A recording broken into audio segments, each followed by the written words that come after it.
ఇద్దరం ఒకే రూమ్లో ఉన్నాము. ఏదైనా ఇలా అలా అయిపోతుంది అంటే అందుకనే కదా భయపడుతున్నారు. మీరు వెళ్ళండి వెళ్ళండి.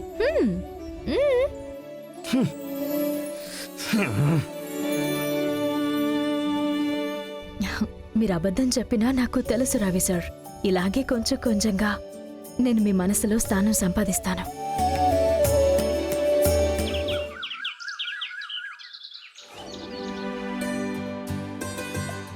ఏంటి జ్యోతి, చీర కొత్తగా ఉంది? అవును, మామూలుగానే నువ్వు కొత్త చీర కట్టుకుని రావు, ఇవాళేంటి కొత్త చీర కట్టావు? ఇవాళ ఝాన్సీ అమ్మ క్వాలిటీ చెక్ చేయడానికి వస్తారు కదా. అయితే లాస్ట్ టైం వచ్చినప్పుడు ఈ చీర నీకు బాగాలేదు, కొత్త చీర కొనుక్కొని నాకు డబ్బులు ఇచ్చారు కదా.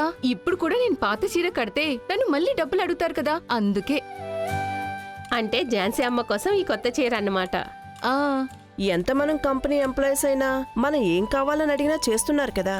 అలాంటి ఝాన్సీ అమ్మ కోసం మన ఆఖరి ఊపిరున్నంత వరకు ఈ కంపెనీలో మనం పని చేయాలి. అది నిజమే. అక్క చెప్పమ్మా.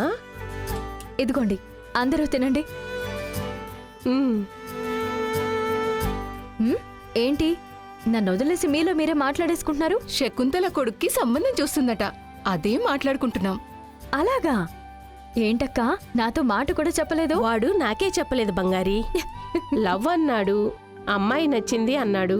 వచ్చే వారమే వెళ్ళి చూడబోతున్నాము. అమ్మాయి ఏం చదువుకుంది? డిగ్రీ చదువుకుందంట, ఒక కంపెనీలో అకౌంటెంట్ గా పనిచేస్తుందంట. అన్నట్టు మీ అబ్బాయి కూడా అకౌంటెంటే కదా? అవునమ్మా. ఇంకేంటక్క, మాట్లాడేస్తే అయిపోతుంది కదా. అక్క మీరు ఒకప్పటి అత్తగారిలా కులం మతం అని. అయ్యయ్యో, ఝాన్సీ అమ్మతో ఇన్నేళ్లుగా ఉండి అలాంటి పని ఎందుకు చేస్తాము? మేడం, మా పక్కింట్లో ఉంటాడో తాగుబోతు రమేష్. ఎప్పుడూ తాగి భార్యను కొడుతూనే ఉంటాడు. వాడు సడన్ గా తాగుడు మానేసి మారిపోయాడు. ఎలా అక్క? భార్యకి కోపం వచ్చి 2 నెలలు పుట్టింటికి వెళ్ళిపోయింది. ఎంత కాదన్నా భార్య మీద ప్రేమ ఎక్కువ, అందుకే తాగుడు మానేశాడు. ప్రేమ లేదు అనుకుని ఆ అమ్మాయి వాడిని వదిలేసి దూరంగా వెళ్ళిపోయింది. తాగడ అలవాటున్న సగం మంది మగవాళ్లకి ఒక ఇన్సెక్యూరిటీ ఉంటూనే ఉంటుంది. వాళ్ళ బలం బలహీనత రెండు కుటుంబమే. ఎదురు తిరిగి ఒక్క మాట అంటే చాలు సగం మంది మారిపోతారు. ఆ విషయం ఆడవాళ్ళకి అర్థమే కావట్లేదు. ఎంప్లాయీస్ తో ఎందుకు యూజ్లెస్ ముచ్చట్లని పెడుతుంది? మీరు మాట్లాడే ఒక్కో విషయము అచ్చం ఝాన్సీ అమ్మ మాట్లాడినట్టే ఉంటుంది.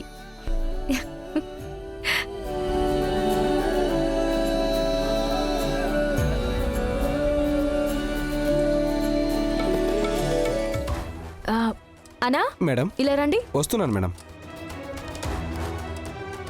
ఏంటిది? ఇంకో రౌండ్ గ్రైండ్ అయి ఉండాలి కదా. ఇలా బరకగానే ఉంది, ఏమైంది? గ్రైండ్ చేసేటప్పుడు ఒకసారి పవర్ కట్ అయింది మేడం, అందుకే అలా. సరే అన్నా, నెక్స్ట్ టైం ఇలా అవ్వకూడదు. ఇంకోసారి గ్రైండ్ చేయండి. అలాగే మేడం.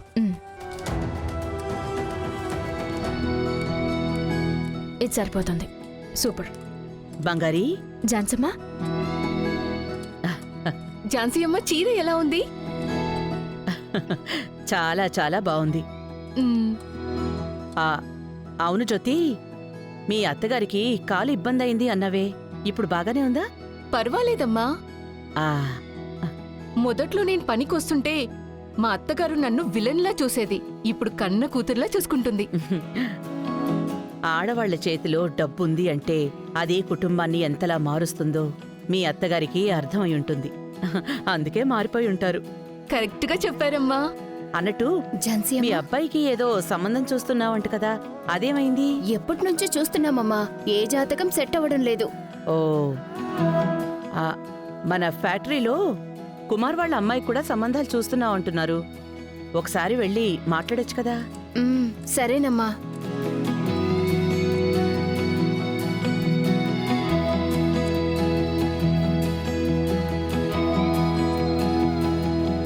ఝాన్సమ్మ అందరినీ ఒకేలాగా ఎలా చూడగలుగుతున్నారు?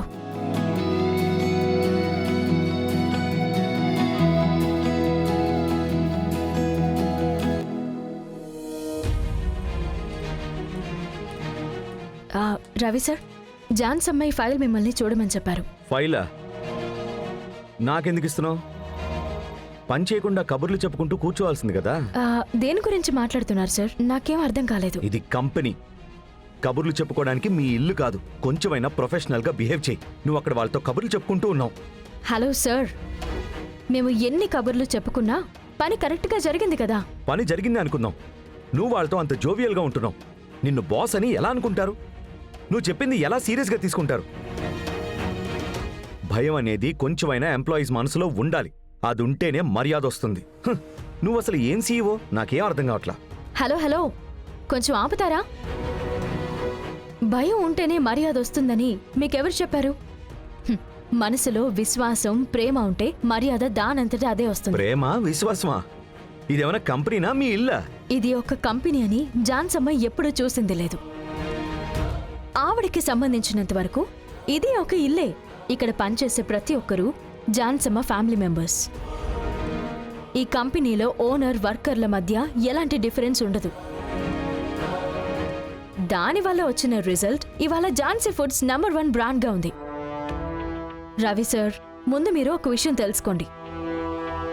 ఆ ఎంప్లాయీసే లేకపోతే మనం ఇక్కడ ఉండి ఒక్క యూస్ కూడా లేదు. కొంచెం ఆపుతావా?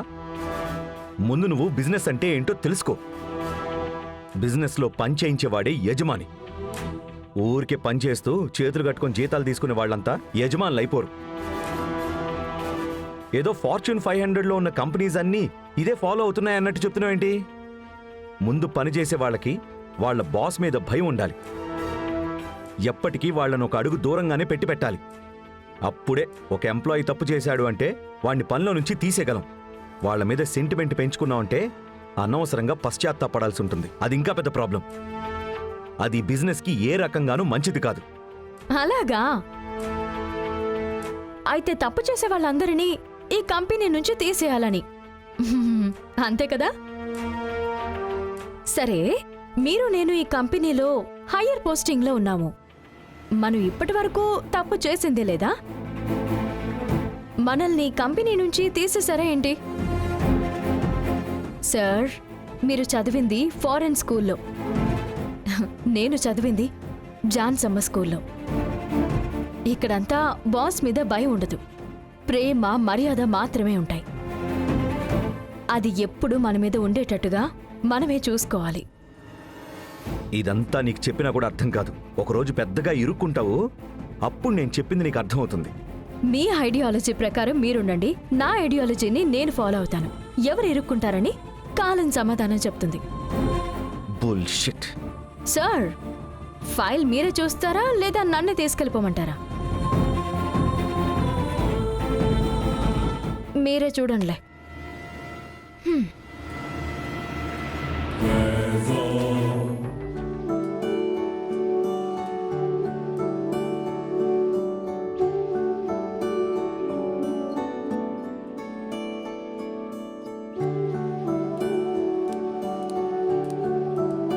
మహాదేవయ్య గారు,